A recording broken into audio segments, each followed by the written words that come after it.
Hello बच्चों, let's read the question. The point A41 undergoes following transformation successively. Reflection about the line y equal x. यानी पहले कोई point A41 का transformation हो रहा है reflection about line y equal to x. Then translation through a distance of 3 unit in the positive direction of, and the third step is rotation through an angle 105 105 degree in anti-clockwise direction about origin O. Then the final position of point A is option A 1 by root 2 7 by root 2, option B minus 2 7 root 2, option C minus 1 by root 2 7 by root 2, option D minus 2 by root 6 2 root 2.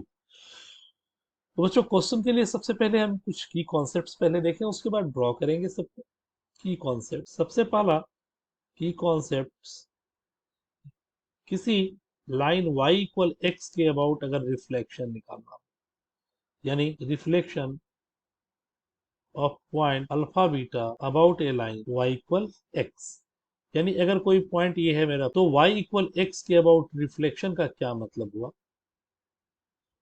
यानी इसका mirror image बनना है. p से इस line का जो distance होगा वही p डैश का डिस्टेंस इस लाइन से होगा. तो कुछ नहीं करना है, एक ट्रिक याद रखना है. y इक्वल टू एक्स के अबाउट हो तो हम लोग इस पॉइंट को पलट देंगे. अल्फा बीटा है, p डैश हो जाएगा बीटा और alpha is will be beta alpha. तो इसके आधार पर हम लोग अब जैसे जैसे कहा जा रहा है वैसे वैसे हम लोग ट्रांसफॉर्मेशन करते हैं. तो सबसे पहला कोऑर्डिनेट बिना फिगर ये समझने में दिक्कत होती है, इसलिए जैसे जैसे कहा जाए वैसे वैसे फिगर हमें ड्रॉ करना चाहिए. कहा जा रहा है the point A41 undergoes following transformation successively reflection about y equal x. तो सबसे पहले हम लोग के पास एक लाइन होना चाहिए y equal, this is y equal x bisector of first and third quadrant, y equal x. अब हमारे पास एक पॉइंट है A41, कहीं यहाँ पे होगा 41 a जो है 4, और हमें इसका रिफ्लेक्शन चाहिए किसके about, line y equal to x के अबाउट. तो लाइन y इक्वल x के अबाउट यहाँ से जो डिस्टेंस इसका होगा वही डिस्टेंस यहाँ, यानी कुछ ऐसा होगा सिचुएशन जो पॉइंट B के रूप में आएगा. और ये क्या करना हमें, तो 41 को 14 से, यानी सबसे पहला स्टेप क्या किया, take the reflection of A41 about the line y equal x as b equal 1 and 4. यानी ये पहला स्टेप का काम हमारा हो चुका, ये पहला काम हो चुका. अब दूसरा, translation through a distance of 3 unit in the positive direction of x axis. Translation मतलब बच्चों एक लाइन में आगे बढ़ना है, तो किधर की ओर बढ़ना है हमें, positive direction of x axis में 3 यूनिट आगे बढ़ना है, यानी कि ये 3 यूनिट आगे बढ़ा. ठीक है, 4 1 का 1 4 होगा, यानी 1 एंड, तो ये कुछ इस लाइन पर आएगा. कैसे, तो देखिए, translation of point B14 through a distance 3 unit through a distance of in positive direction of x axis means क्या हो गया, y जस का तस रहा, यानी c के कोऑर्डिनेट में आ गया 3 की बढ़त, और ये हो गया हमारे पास 4 और 4, तो y इक्वल एक्स.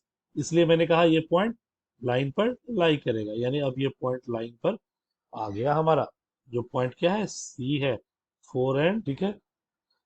और दूसरा हमारा जो कंडीशन था ये सेटिस्फाई हो गया. अब हमारे पास है rotation through an angle of 105 degree in anti clockwise direction about origin O. अब इस ओरिजिन के अबाउट इस लाइन को हम लोग रोटेट कर रहे हैं 105 डिग्री से. तो आप खुद सोचो, अगर इस लाइन का स्लोप निकाले, स्लोप ऑफ OC, ऐसे भी ये 45 डिग्री एंगल को बाइसेक्ट कर रहा है, फर्स्ट क्वाड्रेंट का बाइसेक्टर है, ये 45 डिग्री पर ऑलरेडी है, और हमें रोटेट कराना है 105 डिग्री. तो 105 डिग्री रोटेट कर इस लाइन को हम लोग इस ओरिजिन के अबाउट अब रोटेट कर रहे हैं 105 डिग्री। तो 105 डिग्री पहले से 45 डिग्री रोटेट हो गया तो 90 डिग्री पर ये चला गया, यानी कि और कितना रोटेट कराना होगा, तो 60 डिग्री रोटेट कराना होगा। तो यानी कुछ ऐसा सिचुएशन आएगा, ये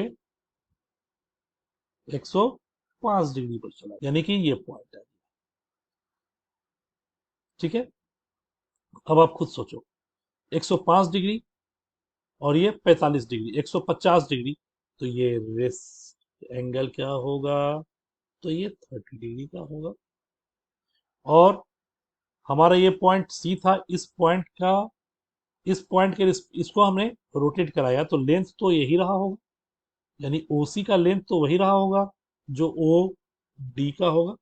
यानी लेंथ ऑफ ओ सी अगर निकाले हम लोग, लेंथ ऑफ ओ सी 4 का स्क्वायर प्लस 4 का स्क्वायर 32, यानी आ गया 4√2, यानी ये लेंथ था 4√2, ये लेंथ भी रहा होगा 4√2। अब हमें पोजीशन चाहिए इस पॉइंट का, डी का।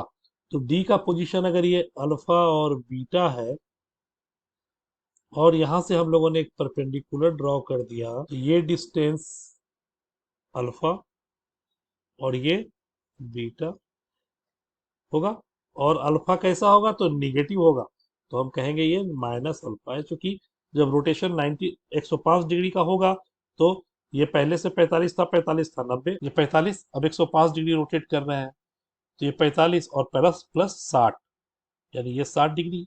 तो निश्चित रूप से सेकेंड क्वाड्रेंट में जाएगा, यानी कि ये जो भी कोऑर्डिनेट होगा वो नेगेटिव होगा, यानी सेकेंड क्वाड्रेंट में, और वाई क्या होगा, बीटा होगा। तो हम लोग आसानी से पॉइंट निकाल सकते हैं, डी है ये, इसको एस कह दीजिए।